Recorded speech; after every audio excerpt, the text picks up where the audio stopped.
Hi, this is Matt Donegan at Challenger Stories. I'm here with Hatul Shah, who's the CEO of Sigma Group. Hatul, tell me more about Sigma. Hi, Matt. Sigma Pharmaceuticals is a family-owned business, and we now refer to it as Sigma Group, a group of companies, and primarily focused on pharmaceuticals. Sigma Pharmaceuticals itself is a well-established wholesaler of pharmaceutical products to independent pharmacies in the UK. We predominantly concentrate on distribution of medicines around the M25 and home counties, which being our core areas for distribution, but we do via various courier partners distribute across the UK daily. So we'll do everything on a next day delivery basis, and then do some distribution to larger corporate companies in bulk format as well. Sigma started off in 1982, and it's now as a family business into its 44th year, Wow. Wow, that's 45th, really yeah, impressive. 40, yeah, 42nd, yeah. 42nd years. So that's an incredible achievement. You know, some businesses, many businesses don't get past 10 years. Many businesses don't Mhm. get past five. You've been going 42 years.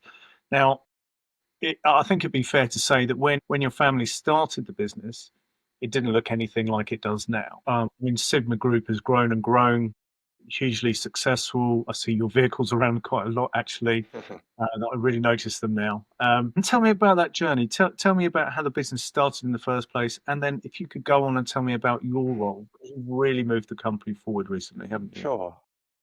Sure. So the business started, as I said, 1982 from the at that time a back of my father's pharmacy shop in Watford. He's a pharmacist by profession. He saw an opportunity in wholesale and generic medicines. So these are medicines that have come off patent. And he got in contact with friends of his and said, look, I can buy these in bulk and I can distribute to you at a better discount than you're buying right now. And effectively became a trader from the back of his pharmacy. My father's always one of these individuals who's just looking at an opportunity, very entrepreneurial. And that's really how it started. So the business grew. My mother, I remember at that time, was a delivery driver then for my father, and she would go out and do some of the deliveries. I'd be sitting at the back of the car, and she'd be going out to different pharmacies delivering stock.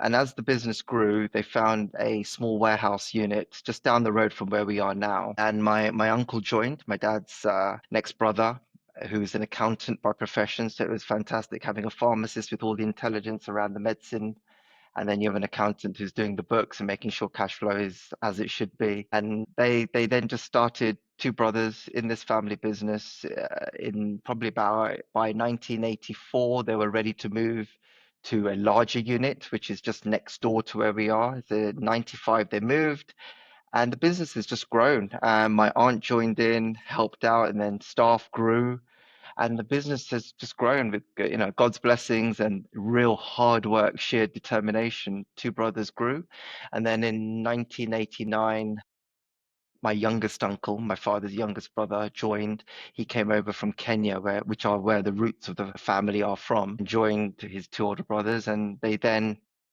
took different segments of the industry. So my father concentrated in generic medicines. My uncle is the counter concentrated on parallel import medicines, and my youngest uncle concentrated on over-the-counter medicines. So there are three facets which are very important for our customer base to have distributed. And then the 90s was just a very big growth phase for the business where they gained market share, they gained a lot of attention, and probably trust is the key word in this, all the way to the point of growing various different arms of Sigma, where OPD grew, which was our parallel import distribution business, where we were importing medicines in from Europe, relabeling them in the UK, and then distributing them, and growing our status with big pharma as well for the over-the-counter side of things. So that probably in my journey in the 90s when I was in secondary school, seeing all this entrepreneurial development happening gave me that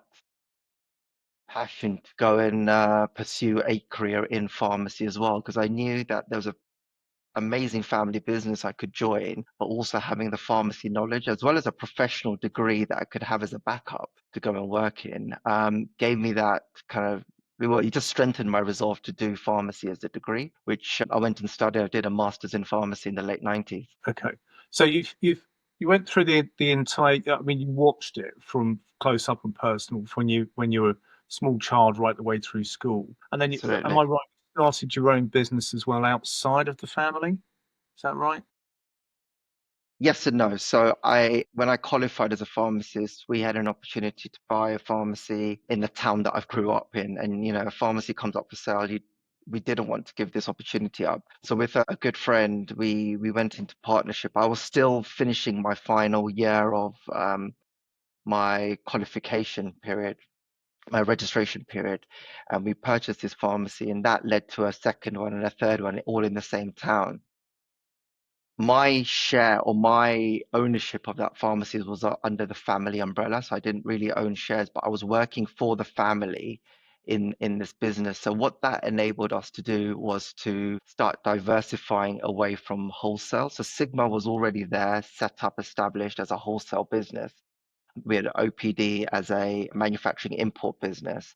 And then we started out a retail division underneath our holding company that went into retail pharmacy. So immediately we were going downstream, and that also seemed, at that time I didn't realize, but now I look back on it, it was a very big strategic drive because it gave Sigma an insight into the customer base, the customer pressure points, what Sigma should do to help and support its customer base. Because I was very much ground level, and I could then feed upstream into Sigma and saying, this is what we need and this is what we should do. Yeah. That's what better way to learn about your customer than be one? I mean, Absolutely, that's absolutely. great thing to do. And that's why, because when we spoke previously, you said about how you'd run another business and effectively that, oh, that is Mm. another business. So was that was that done intentionally when you first went into that retail opportunity for the pharmacy? Was that part of the plan? Like, okay, we're going to do this, and that's how we're going to learn about our customer, or was it kind of more incidental? You did it, and then you thought, actually, this is brilliant. We are the customer, and now we know what was that's going to inform head office. That's going to inform the business itself. If I was being brutally honest, my career path was finish university, go out and locum, go and experience different businesses by working for different people, and probably carry on my journey at a corporate level. I'd risen up the ranks at Boots, where I did my professional training. I did very well with them. But when this opportunity came around, yeah, I kind of fell into it. And then it started defining a career path when I was as a customer, I would learn about I would learn about other wholesalers. I would learn about what's going in the marketplace. I would learn about price points. And this was this massive step that I'd suddenly taken out of pharmacy school, working for a corporate where everything was really done for you. You just had to just do your job day to day. I didn't have any of the background of how to do payroll, how to manage staff on a more direct basis, how to own a business, how to do tax return. All of this was all new to me, and you learn on the job. And I think that's the biggest life skill someone could have when you're thrown into the deep end and you just have to do it. And you've got to learn yourself. I did like an open university course on bookkeeping myself. Same year I got married. There was a lot going on, but that was probably the biggest growth period I could see in myself. But then it put me into a position where you say, yes, I started learning strategically about what I could add upstream into the family business, and what opportunities there were that Sigma could potentially offer for their customers. The pharmacy I was day to day operating had a side unit next door, which was the previous owner had started doing a mobility disability equipment business, and it was doing okay, but we saw a potential in this in terms of growing the geographical region of the reach. And remember, this is also in the days before the internet blew up and before there was online trading or anything like that. So all my advertising was yellow pages or the phone book.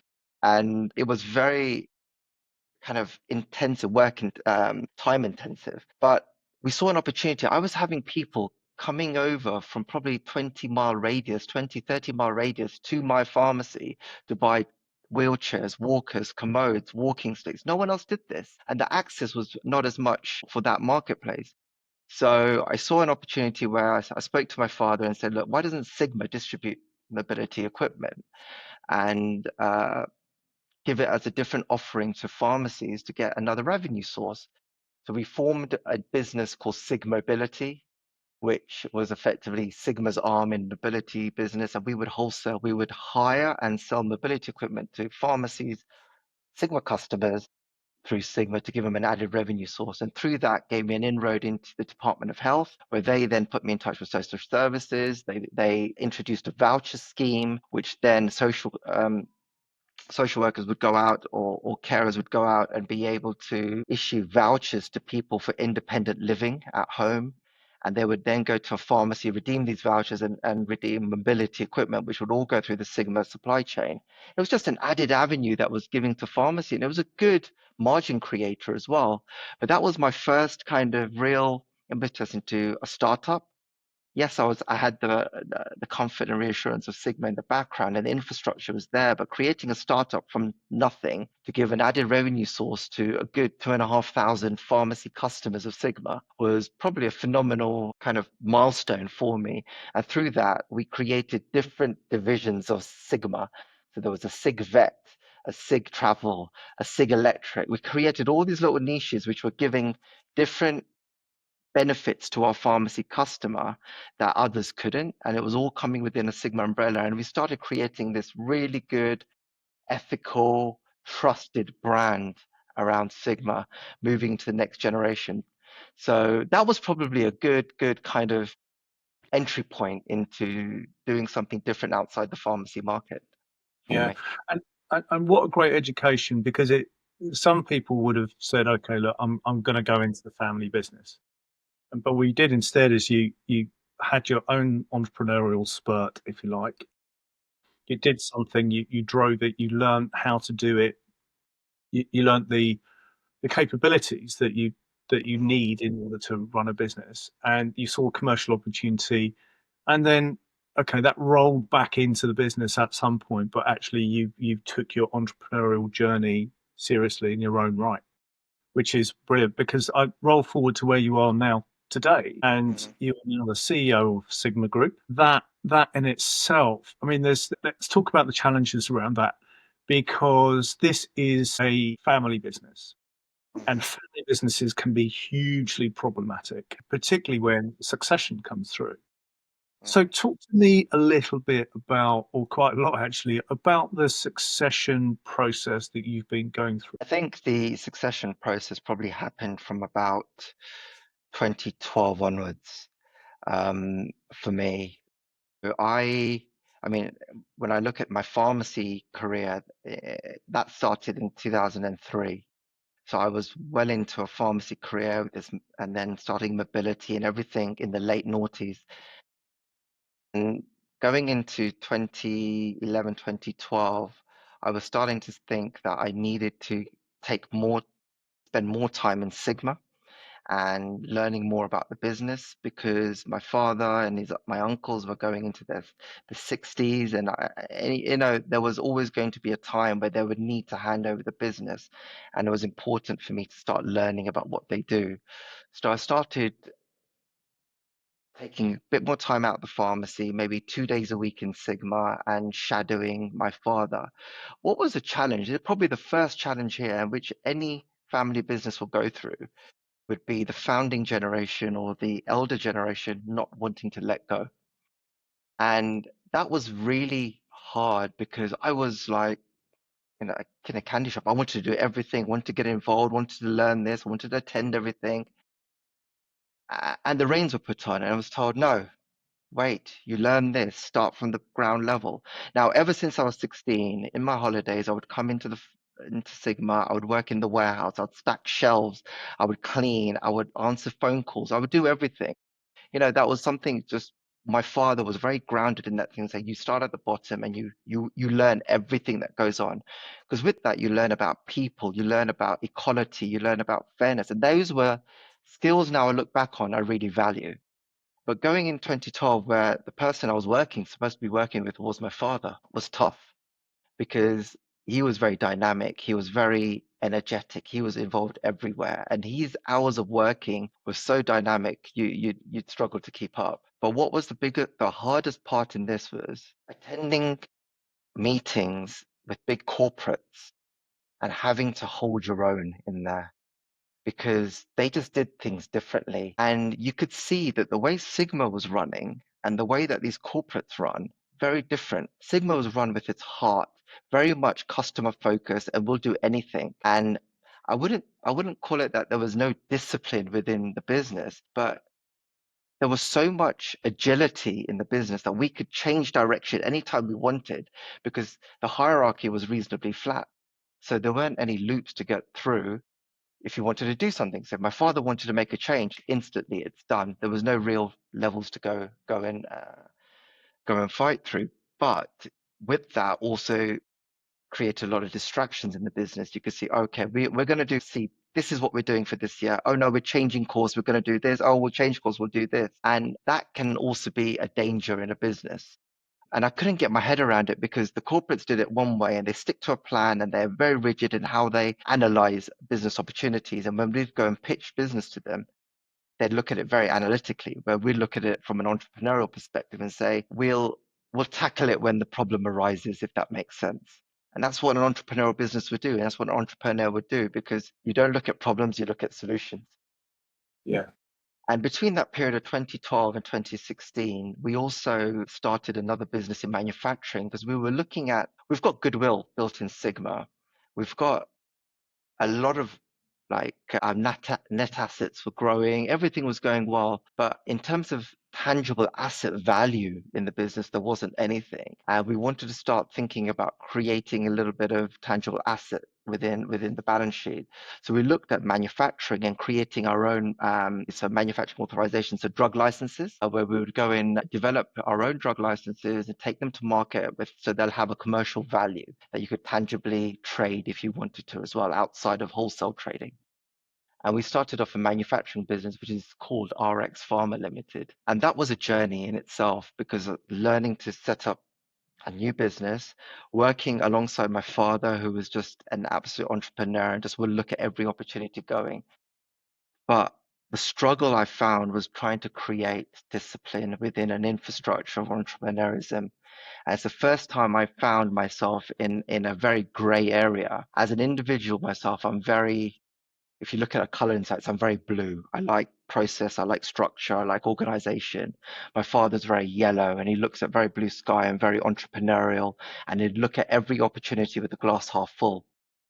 And I found myself in a very gray area where I needed a lot more in me and I felt I needed to go on my next journey in education.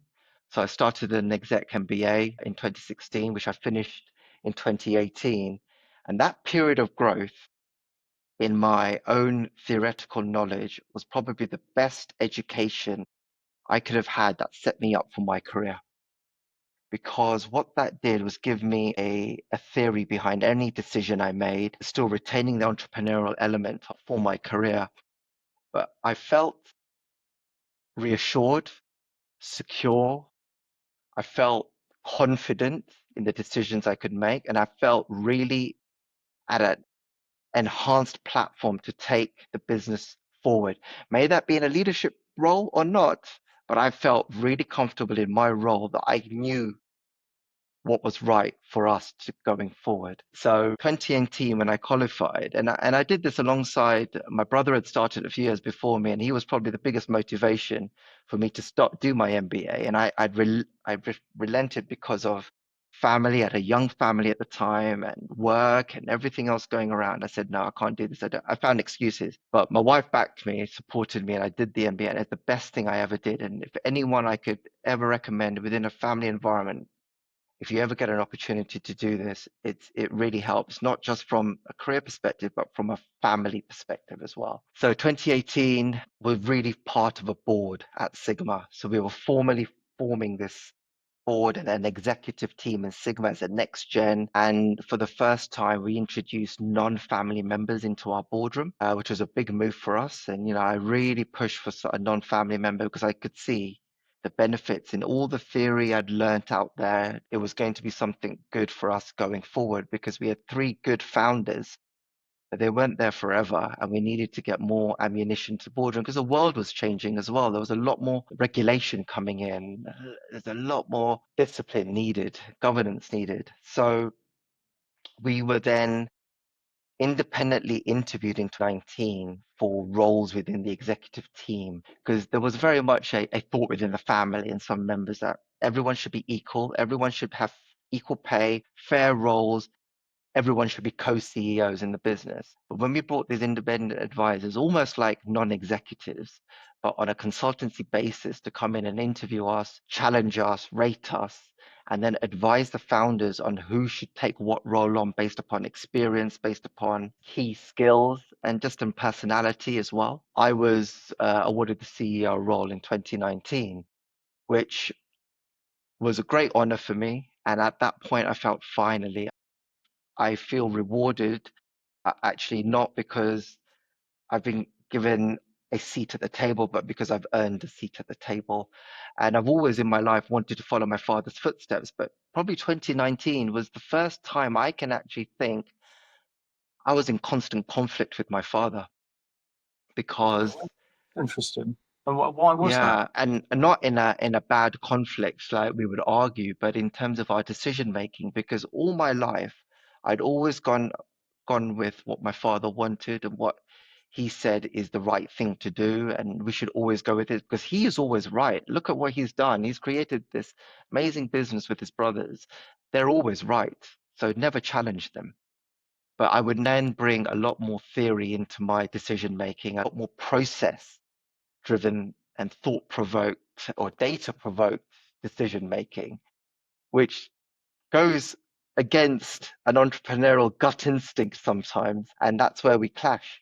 And that's where we would be in conflict. And, some of these conflicts would be one generation to the next generation. And we would argue on should we move premises? Should we do this? Should we distribute our medicines in this fashion? Should we spend more capex? Now, family business are very prudent in their capex spend or opex spend. They would never put their hands in the pocket because the hands in the pocket is their own wallet. And decisions are made sometimes from the heart rather than the brain. And that was part of the challenge I faced and my brother and my cousins faced as a board, as a new developing board. Can I ask you a question? Because you're talking about um, the sort of conflict in the boardroom, and you're talking about the challenges of a different culture coming through. But let's Mm, talk about one thing that was common across both mm. both what your father and you were both dealing with. And actually, that's the question. What was the common element? Because you've got different working styles. You come from a different background, albeit it's the family background. But what was the consistency between new gen Hatul and and your father's generation? Where was the commonality between the two? Commonality was we wanted the business to succeed. We wanted the business to go to the next level. I think the way we wanted to do it were in different directions. Yeah. The vision was always to take the family business onto the next level for future generations, to have a successful succession plan and a generational transition, to have it seamlessly transfer over from one gen to another. But what was the tough element of it was we were a board, an executive team, and a founding team, all directors of the business. But I was a CEO on title, but I really had no kind of decision making autonomy or control because the founders still took lead and still felt that they were in control. So it was on paper, yes, it's great, but we never felt it really in reality because even until they would step down, you could never put your mark in with your teams and your staff and everything that was going on in the business because they would always be the people that the staff would go to, that the industry would go to. You would never have that stature as CEO. And not that I wanted that stature, but what I wanted was an opportunity to create change and create that platform for the future that I would see in my vision. And all I can say is, due to unforeseen circumstances that affected the world, that kind of came about in the most. It's as if the universe kind of made it happen for us, or made it happen for me. That, the unfortunate pandemic happened, and my three founders of the business had to shield at home. And because we were a pharma business, and in an industry which stayed open throughout the pandemic, we were coming into work daily and having to then run the business ourselves in the way we thought was best. But suddenly we were, you could say, in the deep end, because you were operating a business, high volumes, suddenly volumes are rising, staff were depleting because of the pandemic. You had no guiding founders. Now suddenly I always said, yes, we're in conflict, and he keeps telling me that I should do it this way. And it's that father son kind of tension that you always have. That, stop telling me what to do. But he was Passing. also my umbrella. He was also my comfort blanket. He was also that person I would go to when times were hard and I needed reassurance, and I needed that, just, yeah, don't worry, it'll be fine. And that experienced head that would always be there for me. And that's what I really value right now, that he is there for me. But because of events that went through the pandemic, um, we had to take it on ourselves. And we went through probably one of the hardest periods in this business's life, or in a tenure, that uh, we've had to, change was imposed on us.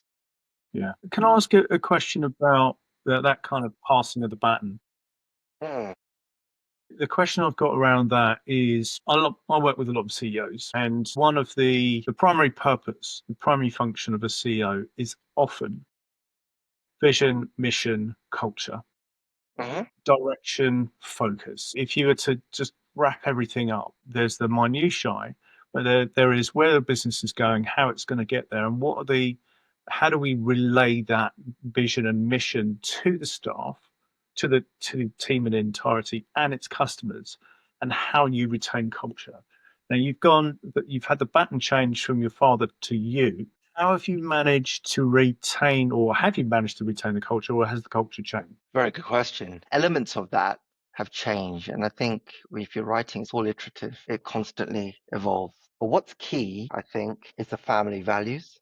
We're a family business. And my vision when I took the reins was to keep it a family business, but make it a business family.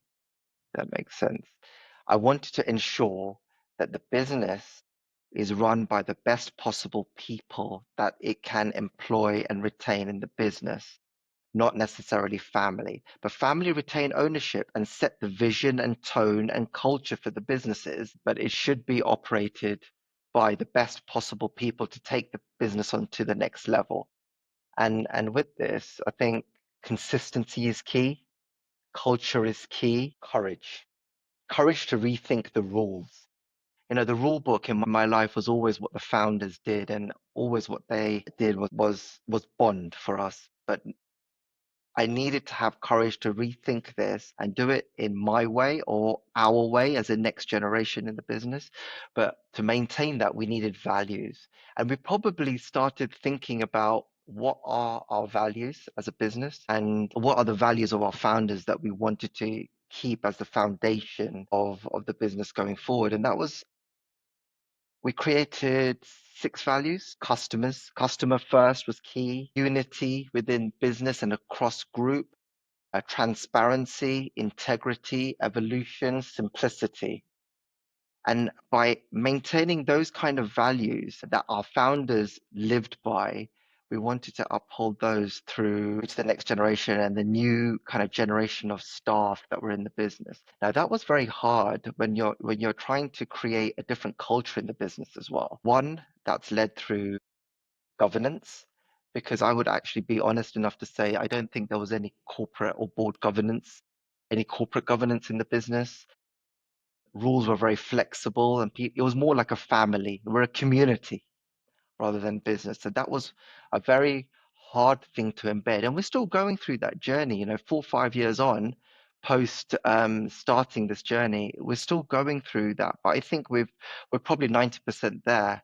But culture in getting people to understand the future and what we want to create as a business for the next generation, as well as being seen externally by our stakeholders, is so key for me. And a very open, transparent, communication driven culture is key. And that then creates that change mentality. We had to have clarity of our purpose.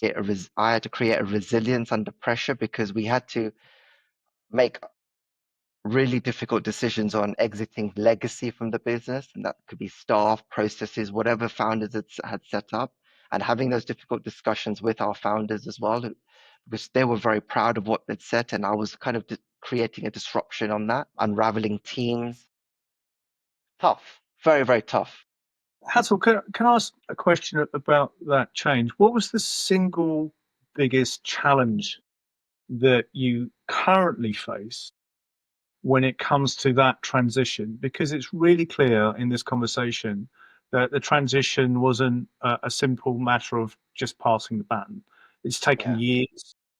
yeah. Your family is still very much, well, all of the family involved in the business, and there's going to be some legacy. There's going to be some decisions. There's going to be some things that the business has to deal with today, which you might want to kind of unwind, or you might not necessarily have thought is the right thing at the time. So, what is the challenge today that you're facing? What's the biggest single challenge about that passing the baton? I feel the challenge is we have to prove.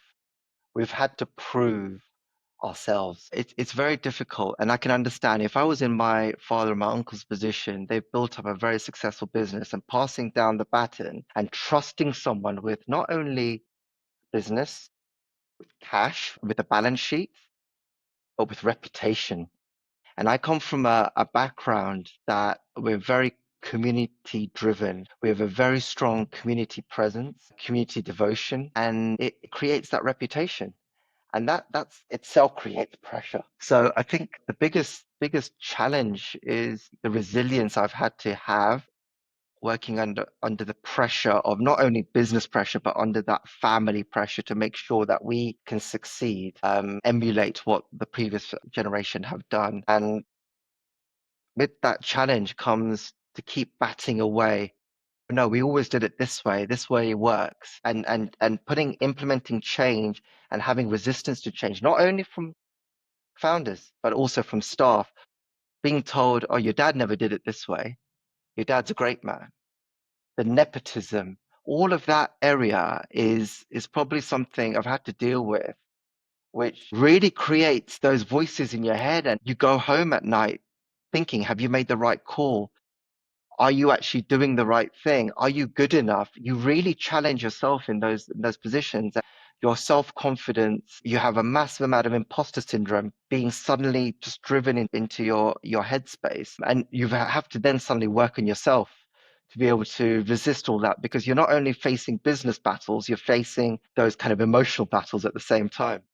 Yeah, kind of belief systems, and I mean, look, what's clear is that the core values of the business have translated through because you grew up inside it, Mm, because you watched it close up and personal. You know, literally in the back of the van or the back of the car, with your folks, you know, doing deliveries, and you saw it. You saw your parents consumed by the business, the entire family consumed by the business as they created this wonderful, wonderful business that has grown, that's scaled, that's mm, it's got so many absolutely incredible things about it, and then taking that on, and then taking it into next gen business. mm, I mean, look, the irony is in this. Earlier on, I was thinking about, of course, your dad and the rest of the old guard, if you like.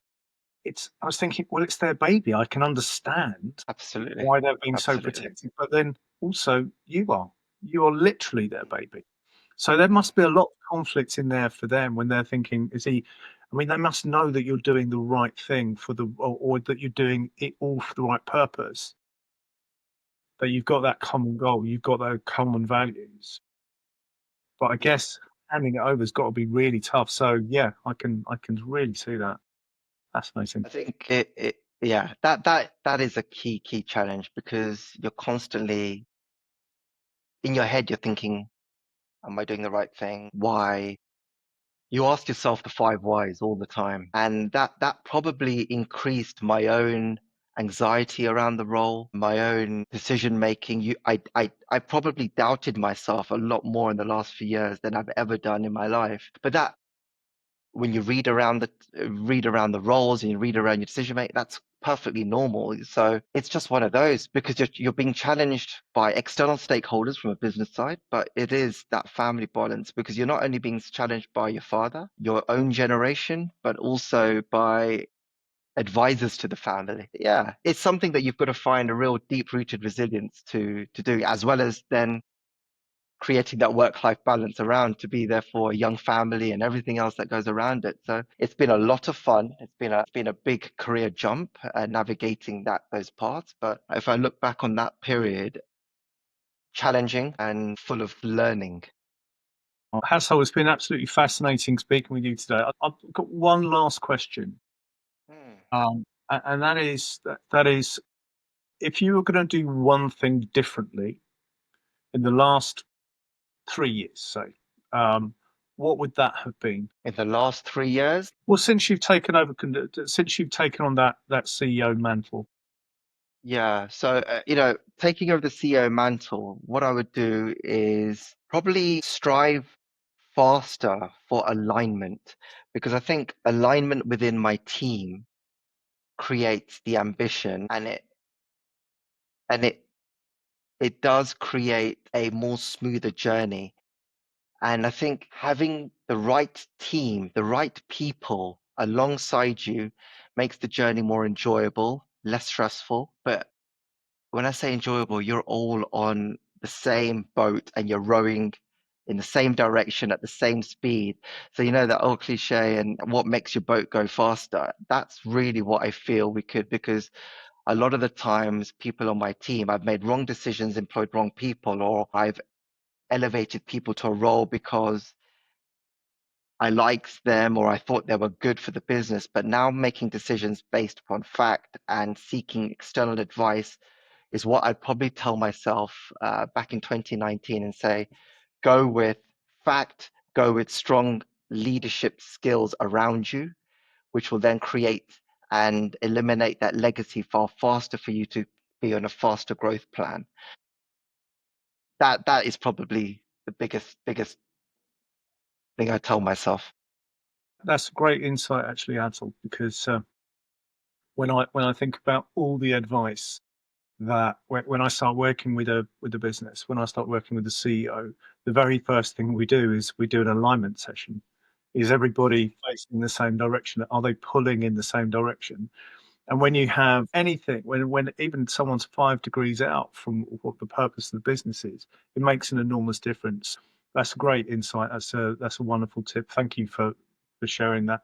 And listen, thank you for sharing so much about your journey. I found it absolutely fascinating. I mean, look, Sigma Group is you're growing all the time, and there's been this fantastic, literally starting the business in the back of a shop and seeing where it's grown now and that great entrepreneurial journey. I mean, I'm in awe. I think it's absolutely fantastic, and look, it's really clear that under your stewardship, it's that the Sigma boat is going to keep on really pulling in the right direction. So Hatul Shah, thank you so much for your time today. I've really appreciated that. I wish you so much, so well with Sigma Group as it grows. Thank you very much. Thank you.